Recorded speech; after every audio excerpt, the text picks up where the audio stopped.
I'm Dr. Akilah Cadet, and this is Humane Rights, a show that flips the traditional talk show on its head. This isn't about debate, it's about dialogue. Each episode, I invite guests from different walks of life to unpack the messy, beautiful realities of being human. Welcome to Humane Rights, where being human is the ultimate act of resistance. Hey, Jim. Hey, how are you? I'm good. I'm always good around you. You know that. Welcome to Humane Rights. I would love for you to introduce yourself, and I'll just role model for folks who are out there. I am Akilah, which folks know, but I am sitting in the studio next to one of my favorite people wearing a shirt that says, you can use your spoons for ice cream. Spoons is a term we use for people who are chronically ill, chronic pain, or the disabled community of how many spoons you have in a day or how much energy you have in the day or the week, however you want to quantify it. Designed by me, so it's lovely. I'm wearing some Ivy Park neon shorts when it's probably going to storm outside, but fashion first. Polka dot socks and polka dot heels, seated in the studio that has Taylor Small's beautiful portrait of a Black woman behind us. Gold curtains, which bring me to you. So tell us who you are, what you're doing, what you look like. My name is Jim LeBrecht. My visual description is I'm an older white guy with long curly hair, got a gray goatee, and I've got a navy blue long sleeve shirt on. And let's see. And I'm sitting in a black Quantum Rehab Edge 3 power wheelchair. Wow.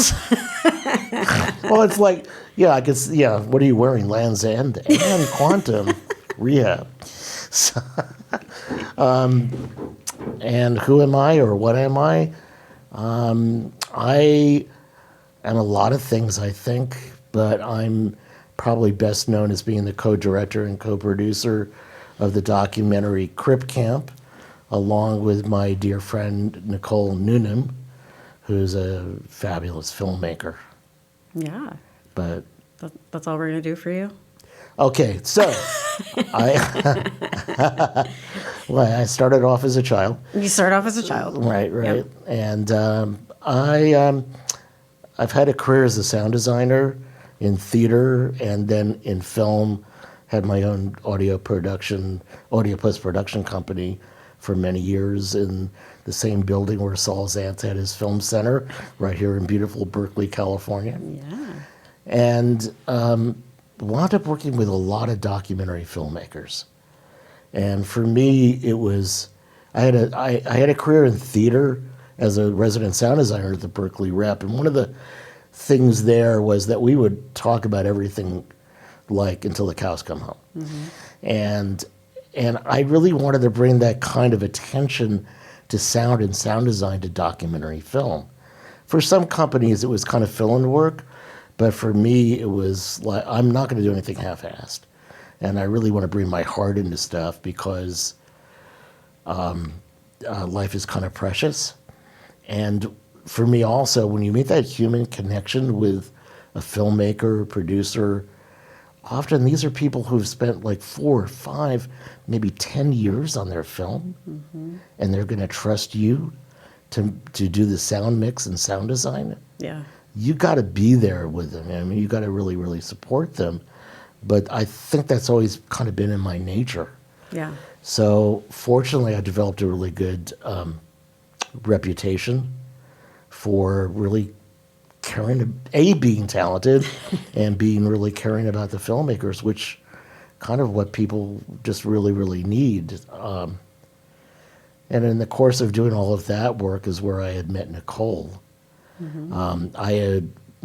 When we had our first conversation about Crip Camp on my 59th birthday, so it's almost 10 years ago. Wow. And I had mixed all of her other feature-length documentaries, and when she was wrapping up the last film at the time, I took her to lunch and I said, Nicole, I think you need to make a film around disability. I mean, there's all these subjects that nobody's making. Right. And I pitched her some ideas, but sheepishly, I kind of said to her, I've always wanted to see a documentary about my summer camp.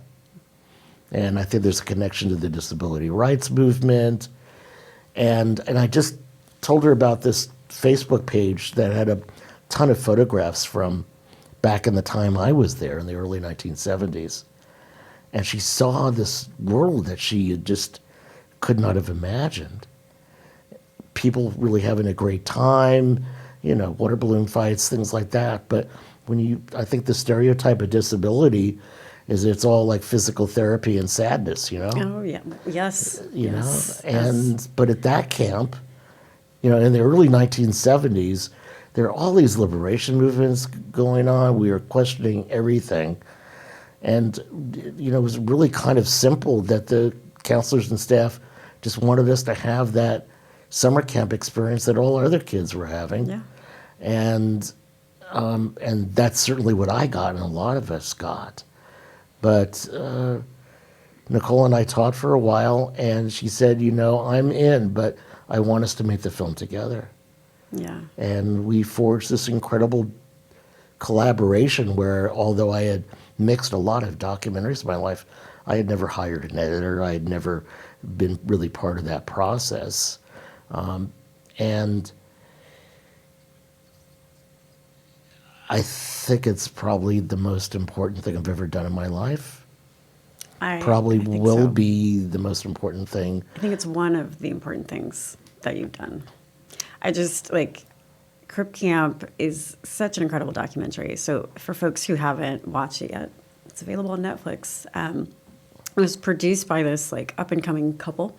I think they're going to make it, Michelle and Barack Obama, Yeah. which I think is really, really cool, and a testament to the work and the storytelling that they do. But you are a producer, you are a director, you're a sound engineer, you are an activist, you are so many things.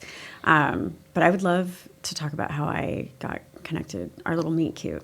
I'm gonna tell our little meet cute story. Okay, so it was the pandemic, and everything sucked. And for many people who were disabled, it was a very hard time. I couldn't be around people for a year until I could get vaccinated. So when your documentary came out on Netflix, it was coincided with the pandemic, which is, a first for folks, unless you were around putting a film out in 1918 with the Spanish flu. So it was, right? It was a different time, but I sat there and I watched it. It came out in 21?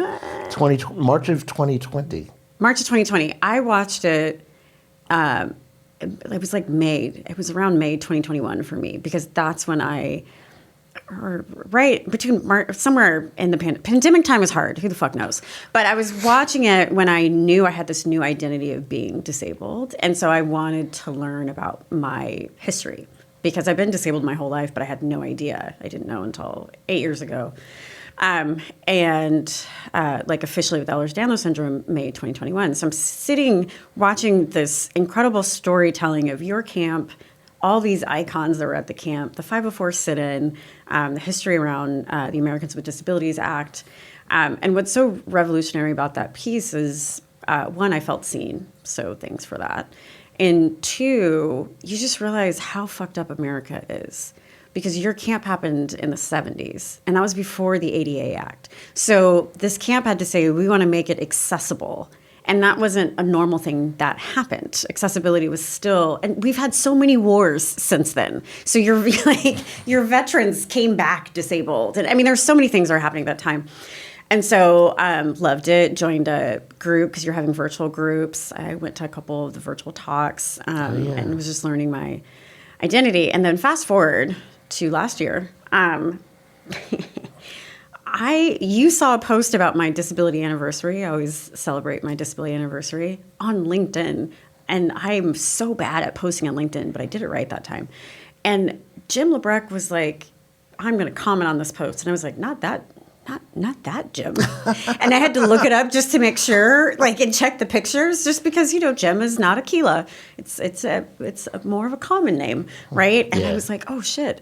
And so we ended up messaging each other, and we got together and found out that we are neighbors. So that is why we're actual friends now. And so every time I go to your home, I discover something new about you, or every time we hang out, I discover something new. Today had no idea you're in Vogue. Couple house visits ago, didn't know you had a Peabody. Been to your home several times, had no idea. But you're just someone who is incredibly unapologetic, and you use your power and privilege so well as a white guy. You're a hetero cis white guy. And I just want to say thank you for that. But question for you. When you hear humane rights, what does that mean to you? Well, it sounds very similar to human rights, right? So Yeah. now humane rights is really how can we be loving and humane to each other? Yeah. And I mean, that is probably a huge chunk of what you need when you think about human rights, and appreciating or buying into the fact that so many issues of oppression are really, we say civil rights, it's beyond that, it's human rights. Yeah. And so for the disability rights movement, for years people just thought about disability as a medical situation, or that we needed to be fixed, but that really... I'm sorry, Jim. I just want you to walk one day. Should I put that on my to-do list? I'm praying for you. Oh, thank you. You're so welcome. Oh, my God. And for those tuning in or listening, you're probably like, wow, why would you say that? That's horrible and rude. Yeah, it is. So don't say that. Just don't say that. We find the humor in it because we're told these things all the time. What happened to you? Oh, yeah. I hope you get better. Oh, I shouldn't say that I'm in pain because your pain is probably worse than mine. Like, we get all of these Oh, yeah, things. I shouldn't complain because Yeah. look at you. Look at you. It's like, well, that really made me feel good. Thank didn't you it? for that so much. Yeah, really. Well, I studied stand-up comedy about 20 years ago, and kind of stopped doing that when I got together with my my now wife, But Sarah. why'd you stop? Because, Jim, we were on a roll. Yeah, well, on a roll. Oh, my God. So, and part of my routine was like, being literally, things from your life. You're on the line at Safeway, and the person behind the cash register said, so what happened to you? Yeah. And it's like, and you don't want to go, well, I was born with this neurotube disability, spina bifida. Right. And so I decided I would just simply say, Pilates. Right. Yeah, so But can you now- imagine being damaged by Pilates? But now people have closure. They can actually listen to you and what you're saying because now they know what happened to you. They know you have spina bifida. Now they Yeah. can move on, right? Yeah. I was born with spina bifida. They didn't think I was going to live very long. Yeah, of course. And here Here you are. I am having to buy into the fact that I'm an elder in the community. Yeah, but you know what? You're also so strong.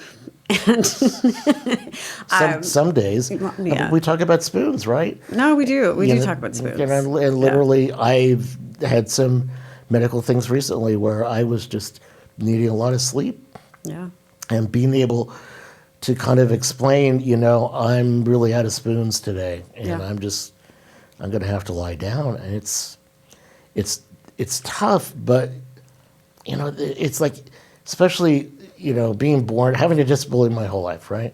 It's like I have to overachieve just to be perceived as equal with somebody who's non-disabled. Exactly. Right. And Yeah. so to now get to a point in my life where, I'm an older guy, and I have to actually buy into the fact that taking good care of myself is just as important as trying to put up this front. And it's like, I don't want other folks with disabilities to feel like they've got to be this super crip like I was for so many decades of my life. Yeah.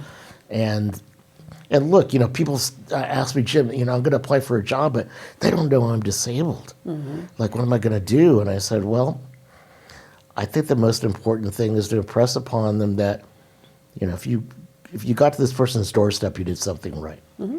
But also that you have a disability, mm-hmm. and you know how to manage it, Yep. and they don't have to manage it for you. And just because they can't conceive of it doesn't mean that you're not more than capable. Yeah. And for me, it's like I'm just going to go Jack Kerouac on you and all over the map here now on just topics. But this is why, for me, if you see it, you can believe it, or if you don't see it, you don't think it's possible. And what's really important to me is representation in media. Representation in media is super important, which is why I have a cane on the cover of my book, so people know that I'm a cane user. I have dynamic disability, so I have visible or non-apparent and invisible or apparent disability. I have both. I go between both of those things. I have all the privilege in the world. I have privilege, I have educational privilege, whatever, where I could pass as if I didn't have a disability. And even when people do see me with a cane or a neck brace, it's always, oh, what happened? It's not, I'm disabled because of the privilege this body, outer appearance gives me. Do they think it's temporary? Oh, yeah. No, totally. Yeah. I mean, I also typically bedazzle a lot of my sister devices because fashion. But I could move through this world and no one would know. But I've made a choice to be an activist for so many things, and I can't pick and choose how I'm an activist. I could with disability, but I put it in the forefront, so if someone understands what I'm going through, they may understand what a person in a wheelchair may be going through, or anyone else, because there's, even with what I have with Ehlers-Danlos syndrome, there's 13 different types of it, and there's a range. There's people who are full-time wheelchair users. There's people who have that are not able to eat anymore, so they have feeding tubes. There's a lot that happens. But I purposefully and actionably chose to make sure my intersectionality included being a Black person, a woman, and being disabled. You said something that's really important, which is representation in media. And I know you've been working on a really fun project, a rom-com, centered around people with disabilities. I would love for you to share some of that, knowing that it's really important that people see people with disabilities joke around, have fun, fall in love, have sex, break up. And fuck. I purposely Thank say you. that because they. I'm sorry I cut you off from that. No, not at all. It's like sex is great, and sex is different for anyone with chronic illness, pain, and disability. There's so many ways in which it shows up. For me, I'm a fan, and this is my regular reminder that I am single. So slide in my DMs so we can have sex. Say that for the people in the back of the room. Oh, I'm very single. Okay. Yes. Right. So why did you want to have this rom-com? We're making people laugh behind the glass. Who wants to fuck me? And now that's a clip. So yeah, lines are open. Call 800. Fuck Akilah. Seriously. My number, okay, but tell us. No. Yeah, tell us why. Well, I don't need to deal into deep details, but it's really kind of a story that has more than one disabled character. What? No. And that the protagonist is, a woman who's a wheelchair user, and it's involved with her running a company and all lies. Why are you lying to people? Yeah, I know. Like that'll ever happen. And but really looking at just having a disability community, which I'm fortunate enough to have, and depending where you live, you do. But also,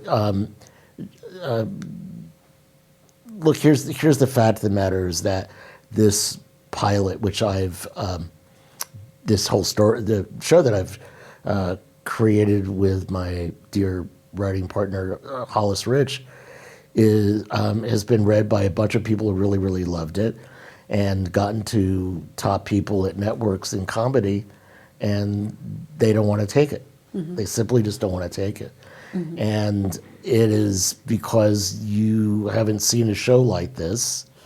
I think that they don't think there's an audience out there. But I have to say that there's an audience out there for authenticity. There's an Yes. audience out there for humor. There's an audience of going into a world that people have never seen before. Of course, you have to have the talent to back it up, with the writing and with the casting and everything else that goes into it. But I've seen other communities break through, all right? And I really think that the disabled community is the next one that will really kind of break through this world where the only reason you're in a television show is because of your primary identity. Mm-hmm. And, many of us know about the Bechtel test where, is there more than one women, and do they talk to each other, and are they not only talking about the man? Right. And there's a similar kind of, rule around disability. And so we need to have people who are disabled talking to each other and really kind of representing where a lot of us are at. Not everybody, really look, our community, what I like to say is the beautiful thing about disability is that it cuts across all strata of society. Yeah. And so we are kind of everywhere. We're 1 in 4, 25% of the population, and we are a club that anyone can join at any day. Any moment in time, temporarily, permanently. Yeah, so it's a wonderful club to be in. I will say being a Black person, a woman, and disabled, I get it in so many layers and angles. Sometimes it's a combo platter of things. One of my favorites is Disabled Monkey Die, that I get a lot. Thank you. Yes, I worked really hard for that. Yep. Oh my God. Yeah. I get a lot of that. That happens. But I think the thing that's really important here is that people don't realize there are more disabled people in America than they are of those who identify from the LGBTQ plus community. But the TV shows that you have about the LGBTQ plus community are far and wide. And obviously it took time to get there. I'm not saying there wasn't. I have a theory movement. about this. Go. I have a theory about this. For many years, people worked their way up to the C-suites, in different studios and networks and such. And people who were part of the LGBTQ plus community were in the closet. Mm-hmm. Slowly, shows were starting to get greenlit. Mm-hmm. And, Ellen DeGeneres' show is, a major breakthrough. Yep. And that pushed society to be better or more accepting, and it was safe. It was safer for people to come out of the closet. Mm-hmm. We don't have that with disability. You do have people with disabilities working. And probably 99% of them are probably people with non-apparent or hidden disabilities. Yep. And so for me, what's really important, is representation, but how are we going to do that? We have to get people employed. We have to get people who are on the same track as other underrepresented communities have been in the past. There's no reason why a internship program or we can't say DEI anymore, can we? Yeah. It's just we finally got the A for access added onto DEI, and all of a sudden, sometimes that A was action, though. So yeah, well, it would all depend. But you're right, though. I think there's what you're saying. The other part to that is some people still don't feel safe enough to be openly whatever they are. Yeah. Right. But there's a audience out there. We want to see those stories, and not the stories of, the woman who has cancer and the guy decides to still love her. We thank you for that so much, but we want something that can really help with the overall impact of acceptance of disability. Like you said, the only thing someone can become is disabled, and that can happen with someone breaking a bone. And having to wear a sling or use crutches, and you can understand a different type of life. That could be also someone who gets in a car accident tomorrow, and moving forward, they're always going to have to be a potential cane user. There's so many things that can happen, but there's so much fear around being disabled. So that's why honestly, I live my life unapologetically, because if I didn't, I wouldn't be in a position where, people could realize that if and when they do become disabled or a loved one becomes disabled, they can see someone still living their life fully. Look, I'm not going to deny somebody who feels really devastated if they become a paraplegic or a quadriplegic. Yeah. It's a huge shift, but disability is part of the human condition. Neil Marcus, who was kind of a performance artist and writer, had in his was quoted as, I'm going to paraphrase it, that basically disability is an ingenious way to live. You mentioned the disability community, and I'm finding it hard to find exactly the right words, but we're fuck of a lot of fun. I mean, agree. I'm not saying everybody is, but what I'm saying No. is just that if all of you've seen is tragedy and life has gotten worse and now I'm a burden, it's, Right. You need to be able to understand that many of us wind up having these kind of extraordinary lives. If you look at somebody like Ed Roberts, who contracted polio, and what he was able to do in his life, people like Judy Heumann, who it was considered the mother of the modern disability rights movement. If you looked at what she's done in her life as a permanent wheelchair user, what gives us all meaning? What gives us joy? Yeah. And anyway, I want to see these stories out there. I want people to, this movie. Me Before You or whatever, about this very rich guy who becomes a quadriplegic or something, and he's got this, and he decides he's still going to go to Switzerland to be euthanized. It's like, we don't need no more of those shows. No. We don't need that. Thanks. What? Thank you, I guess, but I think it's the everyday story. It's the rom-com. It's the living life. It's eating food. It's being upset. It's being happy. It's dating. It's, navigating the healthcare system and still finding a way to move forward. I think people have to see us in a position of reality. And I think I've seen some things shift. You think you see, folks with disabilities in a few more reality shows nowadays, Yeah. and 90 Day Fiance, I'm telling you. Really? Yeah, there's so many people with disabilities on there, and it's so great in so many ways. I do have a question for you, though. Oh, please. As you know, America's fucked, and we are in a position where healthcare is potentially going to be compromised as we move into 2026.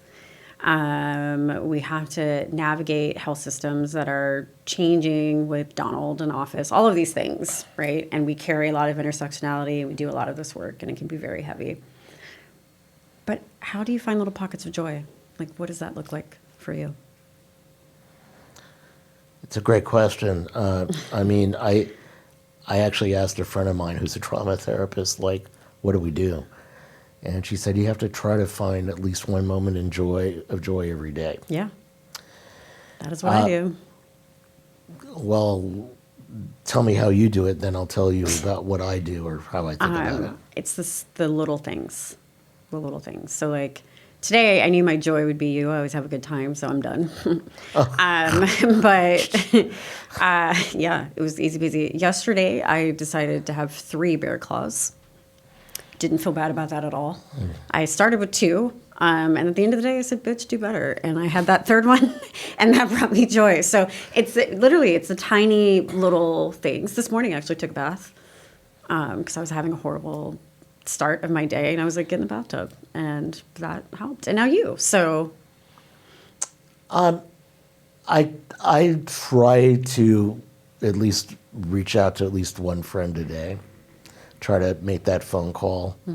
or at least drop an email just thinking about you. There's great comfort in being in community and not feeling like you're all alone. I feel very special. I've been that person. I am that person. Yeah, you and I mean, yeah, I sometimes just text you or, if I feel like I've got time for a conversation. I mean, my favorite exchanges with us is on drugs. So Wait, we're talking about drugs, not being, or no, were we on drugs? When we are on our bedtime drug routine and a text message is happening, it's like, okay, it's hitting. I'm going to go now. Those are my favorite because I feel less alone because I have a drug bedtime routine. Yeah, well, I was in a lot of pain for a long time. I finally found kind of a good combination of gabapentin for nerve pain, a bit of oxycodone for muscle pain, and naproxen just kind of like general. And so this is what I start, taking. But I have to take it. I like to stay up late, but I need to kind of take it early enough not too late so that I'm like not brain dead in the morning, or better way of probably putting it is just cogent. Yeah. So, I don't think people understand the the stuff that happens to maintain. But with that, I want to say thank you so much for showing up here today, and being able to be in conversation and share your amazing self. So I just have to remind you the thing of what you already know, which is keep being amazing. Ooh. Oops. Oh, see, now the mic. Script the microphone. Keeping amazing. Yeah. Well, so you have that. Well, you're fabulous. And look, I'm just going to grab one more moment here. Yeah. The thing that you wrote about, or what I learned in your posting on LinkedIn, was that you decided that your day of becoming disabled is when your doctor said to you, Akilah, I think that instead of these temporary red placards, you should get a blue placard. Yeah. And to me, that was just really stunning. And see, this is the thing, man. There's all these incredible moments in our lives, and I'm really, and I'm hoping I'm going to have a podcast like you're doing. Oh, of course you are. Hopefully, soon, because indeed there are many wonderful moments like this that I want to share with people. Yeah. Well, So you've thank you shared so many. Well, not dead yet. Yeah, no, you have more to do. I look forward to whatever we're gonna do together. Yeah. It's gonna happen. Me too. I'm excited about it. Well, thanks for inviting me to be on your podcast. No, thank you. Big love and gratitude to our guests for showing up with truth, humor, and of course, humanity. If this conversation moved you, you gotta like it, you gotta share it, you have to talk about it, bring it into your circles, spaces, and places, because that's how change multiplies. You can catch more episodes wherever you get your podcast and watch the full series produced by CL Media and me on the CL Media YouTube channel. Now, what is that YouTube channel? What you need to subscribe to so you can get more of this. But until next time, stay curious, find your joy, and keep being amazing.